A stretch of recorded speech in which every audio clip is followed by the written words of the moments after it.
What up, everybody? It's your girl Ayo Smiley, and I'm here to shine a spotlight on the region's most talented upcoming artists, share their stories, and spread their voice to others in the area and around the world.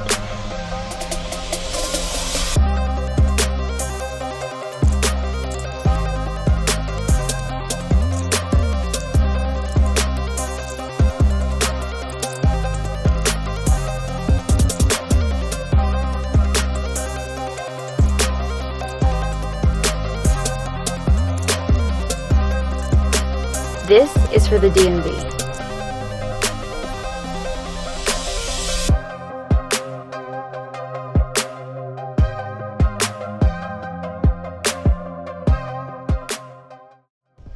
How low can I get?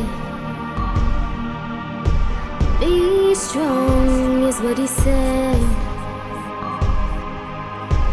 I know I could be good. Great potential lies within me. Unfortunately, I can't see that. Hey you guys, it's your girl Ava Hovanka, and I'm here with DMV Discover My Voice. But it gets hard for me. It gets hard for me, yeah. I know just how you feel tonight. I feel the same way. I just want to hide. I try to be positive, some things eating at me. Oh, oh, oh, oh, oh. What up, everybody? It's your girl Ayo Smiley on another episode of DMV Discover My Voice. And here in the hot seat, we got Ava Hovanka. How are you feeling? Great. That's good. So tell us a little bit about yourself. You know, I've known you for a while, since the Bad Bitch Cypher with No Effort. And that was pretty cool. That was like, what, 3-4 years ago? Yes, a very long So time. what you been up to? I've been recording. I released a mixtape and my first EP in April. Oh, cool. Called Vandalize. So I'm excited about that. It took forever, but it was worth it. So. Yeah, definitely. I was listening to your project Vandalize, and I just love the vibe of it, the transitions with the songs and stuff. So why Vandalize? Like, why do you feel that should have been the title? Back in 2009, I wrote my first song. It was called Vandalize, and Vandalize is so weird because it's not on the project. Because it's like to be continued. Right. And I feel like right now in my life, it's the perfect way to express what I'm going through, how I feel. Exactly. And Vandalize could mean so many different things in different aspects for people, and that's basically why I chose it, because right now it's just fitting. It's like my soundtrack literally for my life right now, and I'm pretty sure other people too. So. Definitely. You know, you're one of my favorite artists from the DMV. Stop, For real. Stop. You know, there's a lot of, don't get me wrong, there's a lot of great singers out here, but what's different about you is that you have a mixture of sounds. Like, you have R&B, but then you also mix rock and alternative. So what were your influences growing up? That's funny you say that, because now as I'm growing, I'm realizing what I've been influenced by and where am I getting certain behavior and ideas from. Like when I was a child, all I listened to was Michael Jackson.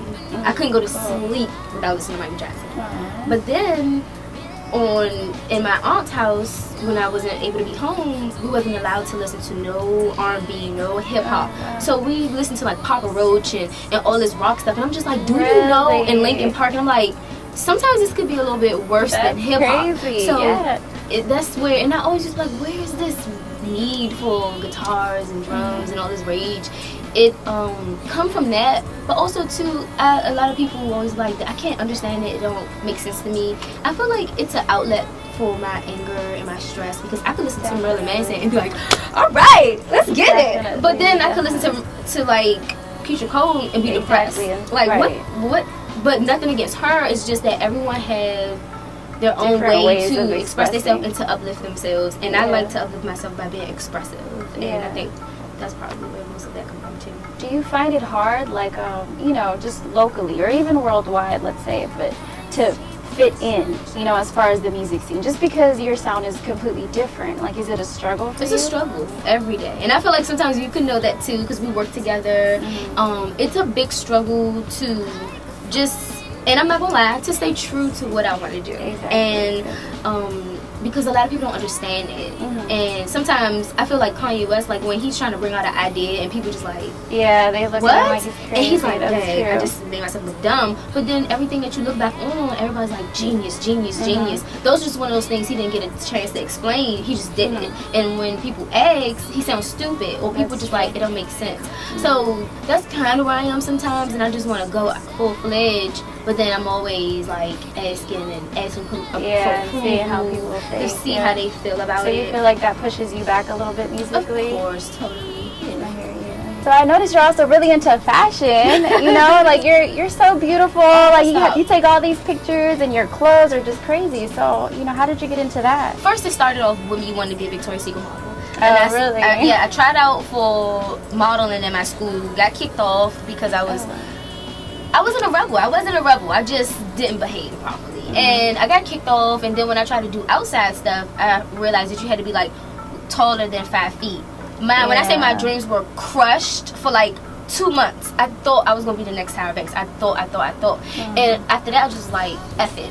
Then I got into fashion, and my sister, I was this close to going to New York for fashion. I was making clothes. I was making clothes for administrators to not get suspended. Like to this day, they come to me and they see me. They're like, "Oh my God, you look so normal now. You look like you're up there." And I'm just like, whatever. But fashion is like it's music and then it's fashion, and I think I get that from my mom. Like she was so fashionable, and sad to say, sometimes we make it a priority when it's not, but it's just another way for me to express myself. That's true. I explained that to someone before, that some days I want to be like Kanye, and my friends like, I want to be Kim. I'm like, well, I'd rather be like Kanye. And then some days I might want to feel like Kim, or some days I'm like, I want to be Beyonce. It all depends on how I'm feeling and what I'm wearing. Sometimes express my mood, but I like to put out there to the world, because everyone's like, one of my friends just texted me last night. He was like, you wear black every day? And I'm like, well, colors don't sit well with me. I'm not mourning. I'm not emo. I'm not gothic. I just like black because the shit looks good. And it makes you look sophisticated. And yeah, it does. I mean, look at you. You're wearing all black and you got some checks on. And you stand out. You know what I mean? Well, like, sometimes I want to wear, like, colorful stuff. But one day. So I like it's because your fashion blends in perfectly with your music. It's a nice balance. It's not like fashion's first and the music's last, or music's first and fashion's last. I struggle with that too, because some of people that know me but don't know me is just like, you take so many pictures but you're not focused on your craft. I'm like, you don't that must be tough. Know what's going on. Just because I post a picture doesn't mean that's where I'm at that moment, and that's what I'm doing at that time, and that's my focus, because at the end of the day, it's just social media, and that's what makes it hard to. Yeah, everyone's so opinionated nowadays. Exactly. Yeah. But fashion that's something that's very important to me, and people have to learn to respect that, because I love it. Have you ever did Runaway? Hell no. Aw, why not? I'm not that corny. Like, and I mean that in a good way. Like, I'm so, like, I get embarrassed when it comes to stuff like that. Okay. I try to find my inner Beyonce, and sometimes I overuse it, but then when it's time to, I can't do it. Like, I feel really corny. I have to be, like, in another mindset in order to, like, boom, boom, cow. Yeah, I hear you, definitely. So one thing that I love about you that I also remembered is that you always have these little journals. And, like, do you have journals for different moods, or, girl. like... I had journals for every month. Let's just say that. Yeah, and it's so funny because they get me in trouble. I write about everything. I write how I feel about everyone when I'm feeling it. It's just my way to, I guess it's a coping mechanism, and it's a way for me to express myself. When I started writing, I used to write raps. And I used to go, when I was around Bury Farms, the Oi Boys and One Way, I used to be like, booby, look at this rap, look at this rap. And they'd be like, no, Shawty, just chill out, you too young. And I'd be like, come on. And I used to write raps. And then when I was in medical school, I used to just be funny and write funny raps about the teacher, and people would laugh, so I gravitated to that. And that's where that school immaturity came in, but I didn't see talent in it until I was reading Nylon magazine. And I just started taking words. Vandalize was one of them. And I just started taking words, and I started referring back to, like, some of my, not poems, just my diary, just my everyday writing. I was like, oh my God, like, what if this could be a song? And I sung it to my sister, and she cried. And remind you, my sister I'm the emotional one. She is, like, tough, know, like I just can't express it. So when I was like, oh my god, like this might be something here, and she took me to the studio for the first time, and I recorded. It's actually on MySpace. It's so embarrassing. Like 3 songs. Oh my god, it's so still up. Yeah, it's still up. We gotta find that. We gotta look for that. I would totally show you. It's so crazy. And I actually got Drew from the What Band to actually play guitar on one of them for me. Nice. But at that time it was so crazy because my writing started transitioning into songs. Right. Right. And it was easy. It was effortlessly back then because everything I wrote was just from here and what I actually went through, or things I'm thinking about, or things I daydream about. Because a lot of stuff in Vandalize is very real.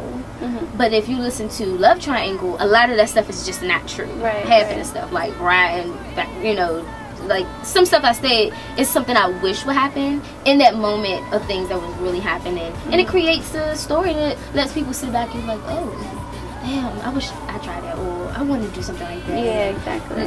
That's the beauty in it too, because a lot of people are so stuck on like, did you write this? Did you do this? Did you do that? You ain't real. That's not what art is about. It's about creating something for other people who lack that creativity or that imagination or something like that. So. Cool. And how old were you when you started? When I started writing? I would never tell. Oh. How old are you now? I would never tell. Well, you look young. Good. Standing at 5 feet. Good. 5 foot tall. Let's keep it that way. Guys, I would love for you to visit my website, and that's avahovanka.com, and that's A, V as in Victor, A, H-O-V, A-N-K-A, because a lot of people get it wrong. Visit me there. I have a blog there. You can listen to my music with one press of the button. Listen to it. If you can't afford it, just press play. You can listen to 30 seconds of it. And if you love it, support it, share it with your friends. You can see updates to my shows. You can see my latest videos, features. And they can follow you on Ava Hovanka, Twitter, anything, Instagram. Anything Ava Hovanka, Twitter, Instagram, MySpace. Because I do have that, unfortunately.